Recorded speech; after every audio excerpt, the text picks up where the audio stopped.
ఎవరైనా పిల్లలు లేని వాళ్ళు కలగాలి అంటే చెట్లకి పుట్లకి తిరుగుతూ కూర్చోకండి. ఎక్కడో దేవాలయం ఉందిట, అక్కడ ఎవరో అన్నాలు తింటారట, వాళ్ళ విస్తళ్ళ మీద పొర్లితే పిల్లలు పుడతారు. ఎందుకంటే పిచ్చి నమ్మకాలు ఎక్కడ ఉండవండి దేశంలో. ఇంత పని చెయ్యాలమ్మా పిల్లల కోసం చేస్తున్నారు, పేపర్లో వస్తున్నాయి. అంత ఖర్చు పెట్టుకుని అంత దూరం వెళ్ళి ఆ పిచ్చి పనులన్నీ చేయక్కర్లేకుండా మన ఇంట్లో పూజా మందిరంలో ఉండి అమ్మవారి విగ్రహం, లలితాదేవి విగ్రహం ఎదురుగా పెట్టుకుని శ్రీమాత్రే నమః శ్రీమాత్రే నమః శ్రీమాత్రే నమః అని జపం ప్రారంభించే ముందు ఒకసారి, అయిపోయాక ఒకసారి నాకు పిల్లలు లేరు, మంచి సంతానాన్ని ఈమెను కోరాలండి. దయచేసి మగపిల్లాడు ఆడపిల్ల అని మాట్లాడద్దామా, ఆ వివక్ష పనికిరాదు, వివక్ష పనికిరాదు.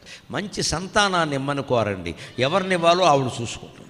నవరత్నాలతో తయారు చేసిన బొమ్మ ఎంత అందంగా ఉంటుందో మీకు కలిగే సంతానం అంత అందంగా ఉంటుందమ్మా, అమ్మవారి భక్తి కారణం.